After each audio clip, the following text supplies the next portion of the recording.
China Media Group a organisé la 4e répétition du Gala du Nouvel An chinois 2026. Les artistes ont été rejoints par des robots humanoïdes développés par des entreprises technologiques chinoises.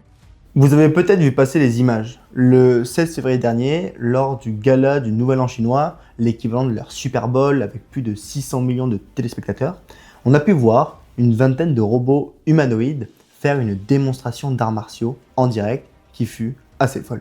Nous, ce qu'on connaît habituellement, c'est Boston Dynamics avec les chiens robots, Atlas qui fait un salto dans un labo, mais quand on a l'habitude de voir ça, c'est des vidéos très produites dans un environnement qui est absolument sous contrôle.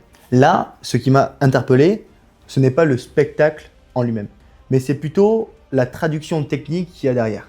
Parce que quand on regarde vraiment dans le détail, quand on voit la fluidité qu'il y a dans les mouvements, la gestion des appuis ou encore les enchaînements d'acrobatie, comme typiquement le backflip qui est réalisé par un robot avec une prise d'appui sur un mur qui serait même très compliqué à faire reproduire par un humain de façon régulière alors que cet humain serait ultra entraîné. Et ce qui est encore plus fou, c'est que quand on regarde le même événement il y a seulement un an, on y voyait ces mêmes robots qui faisaient tournoyer des mouchoirs, gestes qui étaient plutôt basiques, qui étaient très limités en amplitude, mais qui montrent quelque chose.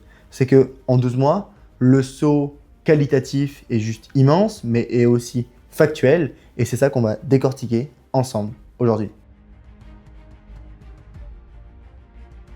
Dans cet événement, 4 entreprises étaient impliquées. Unitree, Magic Lab, Galbot et Noetix. Le modèle qu'on voit le plus sur scène, c'est le Unitree G1. Pour comprendre pourquoi maintenant c'est significatif, il faut parler techniquement un instant. Un bras de robotique industrielle classique qu'on peut retrouver sur une ligne de production, il a 6 degrés de liberté. Il a environ 6 axes de mouvement et c'est souvent suffisant pour souder, visser ou encore déplacer des pièces. Le G1, lui, en configuration complète, donc quand il est prêt, il en a 43. Il y en a 6 par jambe, 5 par bras, puis les poignets, 3 au niveau de la taille et jusqu'à 7 par main. Ça veut dire quoi concrètement? Ça veut dire que ce robot peut gérer simultanément son équilibre, la position de son torse, de ses bras et de ses mains pendant qu'il se déplace. C'est cette coordination multi-articulaire qui permet en fait tous les mouvements qu'on a vus dans le backflip. Justement, si on revient au backflip avec appui mural, il faut que le système gère en temps réel la redirection de l'inertie, l'ajustement de la pression sur le mur et aussi le rétablissement à la réception. Tout ça avec des capteurs LiDAR, une caméra de profondeur et un traitement embarqué sur puce Nvidia Jetson Orin. Pour vous donner un exemple, quand il fait le backflip sur le mur, le couple au genou monte à 120 Nm. C'est notamment ça qui lui permet de donner la puissance de rotation et ensuite de réception. Et pour comparer, quand vous allez serrer un écrou sur une voiture, vous allez appliquer entre 100 à 130 Nm. Donc c'est-à-dire, je pense que vous voyez très bien, quand on serre à quel point il faut serrer fort, c'est exactement la même force, le même effort qui est effectué. Si maintenant on va sur la phase apprentissage, tout simplement, le robot a été entraîné par imitation d'humain avec du reinforcement learning, donc à chaque fois un couple erreur-réussite où le robot a pu s'améliorer en temps réel. C'est typiquement exactement la même logique qu'on va appliquer sur des IA en processus, sauf que là c'est appliqué à du contrôle moteur. C'est donc le point important à retenir, ce n'était pas tout simplement un prototype, mais le G1 est déjà un produit commercial, il est notamment vendu 13 500 $. Boston Dynamics fait des robots vraiment impressionnants depuis longtemps. Typiquement, Atlas faisait déjà des saltos en 2017, donc c'est pas nouveau de voir des backflips. La vraie différence, c'est l'échelle. En 2025, Unitree a livré 5500 robots bipèdes.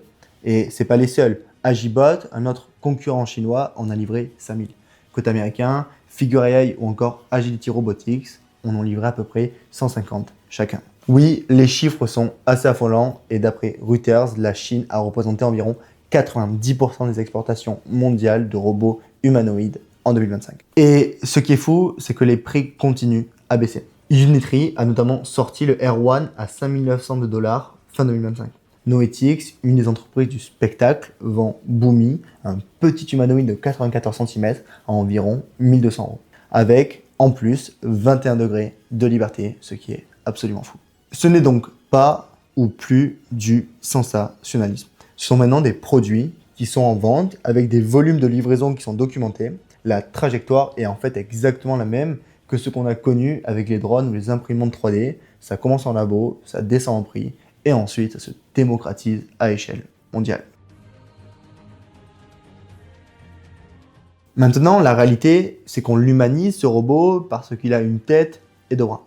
Mais si on est 100% lucide, la valeur, elle n'est pas dans le fait qu'il ressemble à un humain. Elle est dans ce que cette forme lui permet concrètement de faire. Et c'est là où on va aller chercher 100% de la valeur pour une entreprise. Parce que oui, un robot humanoïde classique, il peut parcourir une chaîne d'assemblage, il peut monter des escaliers, il peut contourner des obstacles, il peut passer des portes, il peut utiliser les mêmes outils que vos opérateurs. La vraie différence, c'est qu'un bras robotique classique, pour l'intégrer, vous devez réaménager votre ligne autour de lui.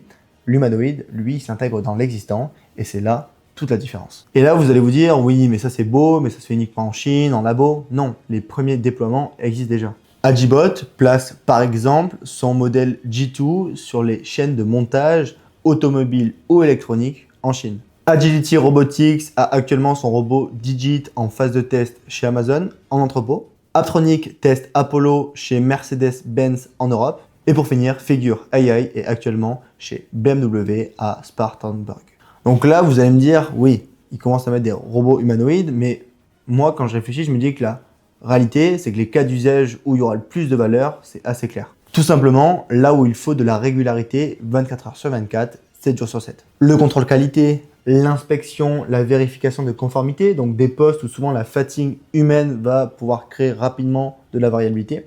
Ça peut être aussi la maintenance dans des environnements qui vont être contraints ou encore de la logistique interne ou de la manutention légère. Et là, un point important, c'est qu'on ne parle pas de remplacer l'humain, on parle de positionner la machine là où elle apporte une constance que l'humain ne peut pas tenir sur la durée et de recentrer l'humain là où il a vraiment de la valeur ajoutée, le diagnostic, la prise de décision, la gestion de l'imprévu ou encore le relationnel.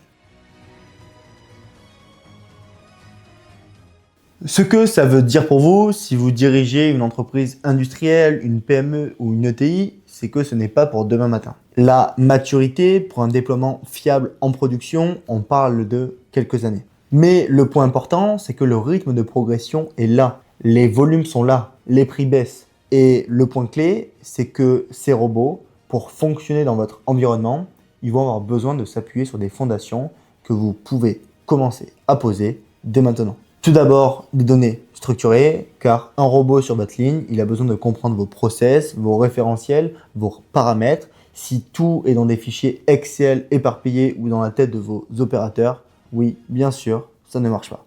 Ensuite, une couche d'intelligence, car on parle déjà en langage naturel avec nos machines aujourd'hui. Le robot humanoïde, c'est simplement la couche physique qui va se rajouter. Demain, on donnera une instruction vocale à un robot qui ira exécuter une tâche. Mais pour ça, il faut que vos process soient modélisés, que vos données soient accessibles. Ce sont tout simplement des briques IA qu'on sait mettre en place aujourd'hui et qui peuvent être intéressantes à déployer le plus vite possible. Et pour finir, une compréhension minimale de ces technologies. Pas devenir ingénieur robotique, mais comprendre les principes, ce qu'est un degré de liberté, comment un robot apprend, ce qui le rend autonome ou pas, pour être ensuite capable d'évaluer ce qui est pertinent pour votre activité et ce qui ne l'est pas. L'enjeu, pour nous, c'est que dans quelques années, vous ne vous retrouverez pas dans une situation où la technologie est exploitable, mais vous n'avez pas l'architecture pour la recevoir. Commencez à construire, données, IA, process. En fait, tout simplement, on peut commencer aujourd'hui. Ce qu'on a vu le 16 février, c'est un état de l'art de ce qui se fait le mieux aujourd'hui. 4 entreprises, des milliers de robots livrés, des prix qui sont en baisse et une production qui est mesurable d'une année à l'autre. La question n'est pas si ça va arriver dans l'industrie, mais est-ce que vous serez prêt le jour où ça va arriver. Je vous dis à très vite pour une prochaine vidéo.